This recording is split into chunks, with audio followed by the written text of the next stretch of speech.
Salut tout le monde, c'est Val. Et en commençant la vidéo, n'oubliez pas de vous abonner, de liker et d'activer la cloche des notifications. C'est l'histoire de Maxime. Maxime vit en couple avec une femme.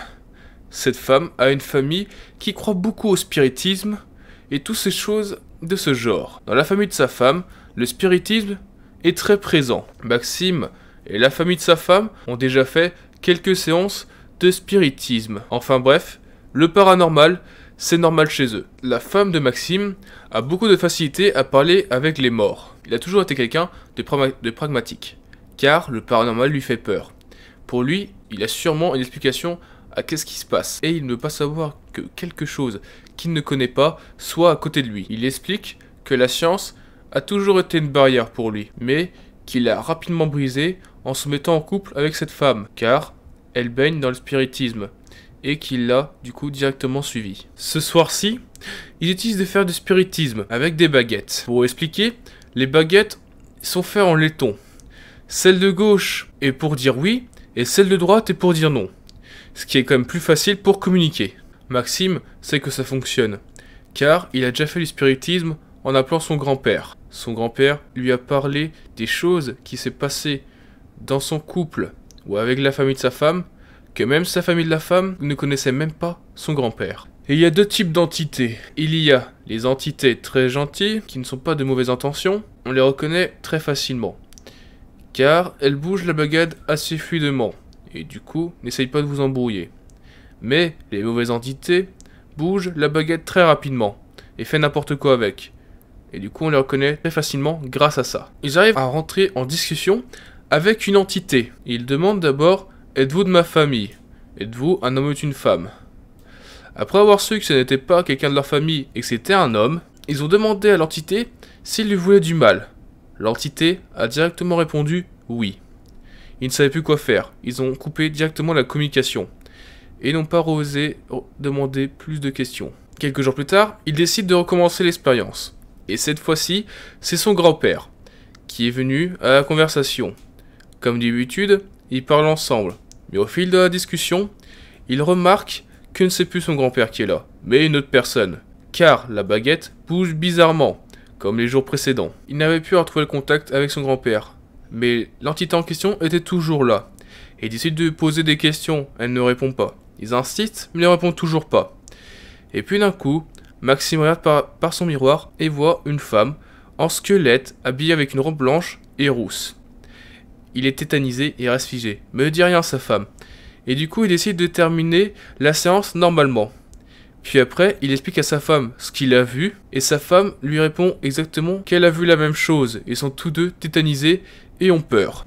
Quelques jours plus tard, il retente encore l'expérience. Mais cette fois-ci, il n'y a plus eu la mauvaise entité. Il n'y a eu que son grand-père.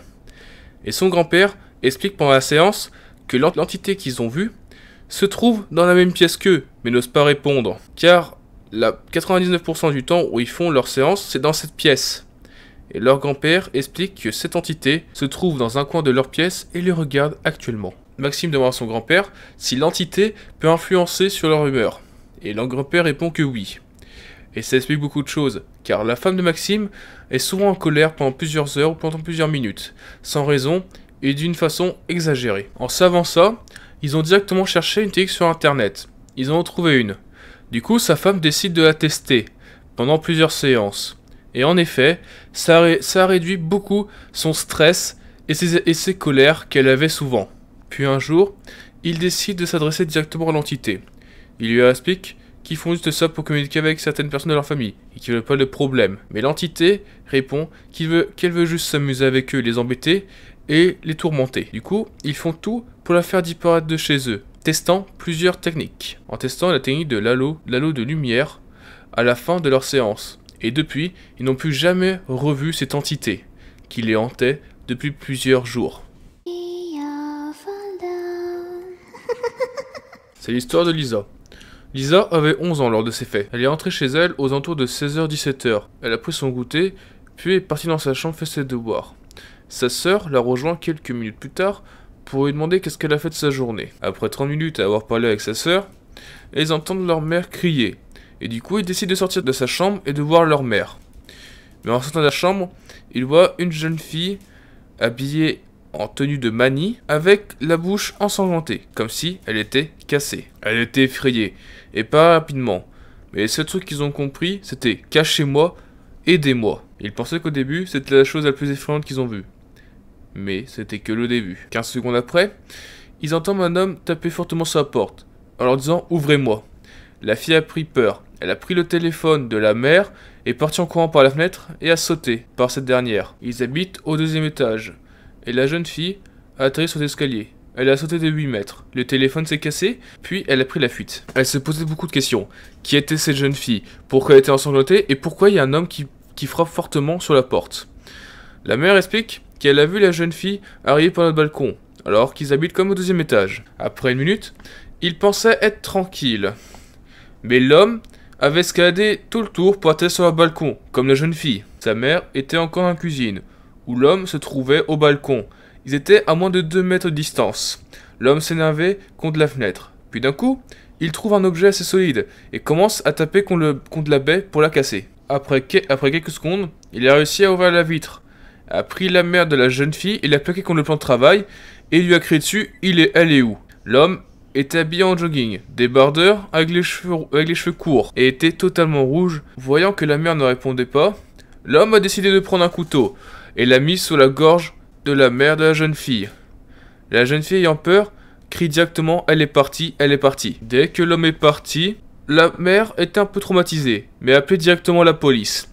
Elle s'est mise sur le balcon pour voir où l'homme est parti et voit toute la résidence les regarder. L'explication est que, en fait, l'homme qui se trouvait chez eux était le fils de la voisine, et c'est pour ça qu'il pouvait accéder facilement jusqu'à chez eux. Mais le problème, c'est qu'on ne sait pas qui est la jeune fille qu'ils ont vue chez eux et qui était ensanglantée. Dès que la mère a vu cette jeune fille sur le balcon, elle l'a fait directement rentrer pour être en sécurité. Et c'est qu'après qu'elle a vu qu'elle saignait énormément. Car l'homme en question lui avait défiguré son visage en la prenant et la tapant contre la table. Son menton était exposé et ses dents étaient rentrées dans les racines. Tout ce qu'on sait de cette histoire, c'est que la femme avait harcelé l'homme. Et l'homme était devenu furieux. Finalement, l'homme a repayé le double vitrage et tout est rentré dans l'ordre. Mais ils ne comprennent pas pourquoi l'homme a fait ça et l'a rendu furieux. Le truc qu'ils ne comprennent pas, c'est que pourquoi cet homme s'est autant énervé sur cette femme. Et cette mère et ses enfants sont totalement traumatisés maintenant. J'espère que la vidéo vous aura plu. N'oubliez pas de vous abonner à ma chaîne, de liker et d'activer la cloche de notification.